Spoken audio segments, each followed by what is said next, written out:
Welcome back to Joe Stunner Boxing. Conor Benn has apparently been reinstated, or will be reinstated, into the WBC's rankings following their investigation into his two failed PED tests. I suppose this smacks of innocence, doesn't it? Okay.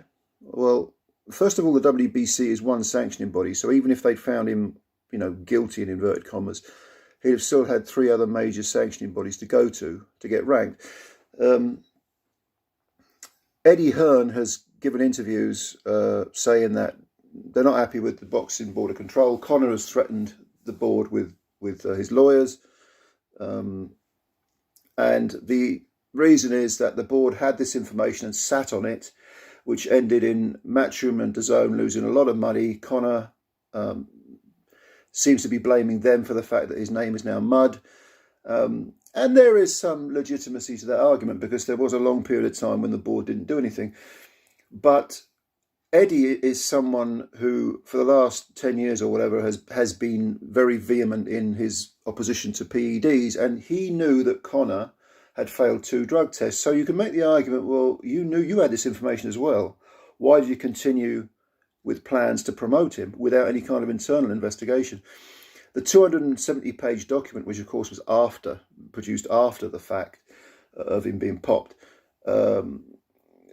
if you've read it, which I haven't, and if you understand the science in it, which I probably would, or most certainly wouldn't, then leave your comments below. Because as I said in a previous video, 270 pages is a big fat document. It's a novel, basically. And it may be stuffed to the brim with legitimate breakdowns of legitimate science, but unless it's peer read by people who do understand it, I suppose we're talking, lawyers getting in experts and passing judgment on it and saying, yes, that's legitimate, no, that isn't legitimate, well, that could be, but nothing's been proven. Unless you get someone who analyses this behemoth of a document, and not just one person, but several people, then 270-page documents, so what?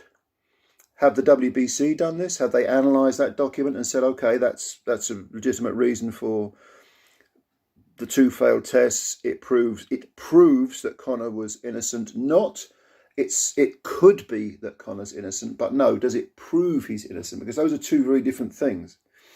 That may have happened. I don't know. That's the point. I'm not a scientist. I don't understand whatever you want to call it, the science behind it. And neither do 99.9% of other people.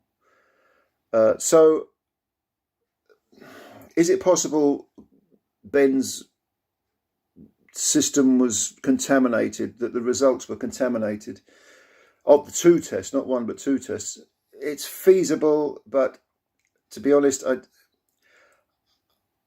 got to say I don't believe it. And do I have any proof for that? Well, to me, the onus of proof is on the person who is holding the smoking gun, and that is Conor Benn and his team. Once that's happened, once you failed twice on separate occasions, quite a distance apart, it's then up to you to prove your innocence. Prove it, not suggest it, not put forward a hypothesis that suggests you could be innocent, because that's a different thing. You've got to prove your innocence, just as if you were in a court of law and you were in the dock and the prosecution presented evidence. It's then up to you to refute that evidence entirely. Whichever way you look at it, Conor Benn's name, like I said earlier, is mud. And will he fight again? Of course he will. Will he fight in Britain again, despite his beef with the British Boxing Board of Control? Probably. He might do it under a different licence. He might come to some arrangement with the board once he gets his lawyers involved. He gave up his licence, of course, which wasn't a good look. And I think that's the whole reason for this mess, is that no one comes out of it looking Snow White. The board, yes, they sat on information. They look very bad because of that.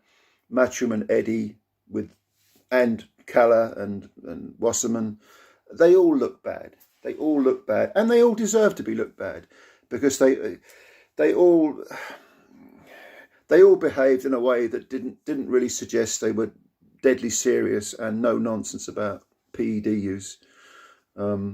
and the whole thing was just one gigantic mess. But then we knew that, didn't we? We knew that.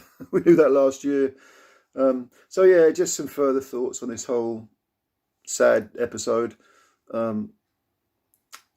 Yeah, just leave your comments below. Let me know what you think. As usual, like the video if you liked it. Hit subscribe if you're new to the channel. That'll be a big help. And we'll speak again sometime soon. Bye for now.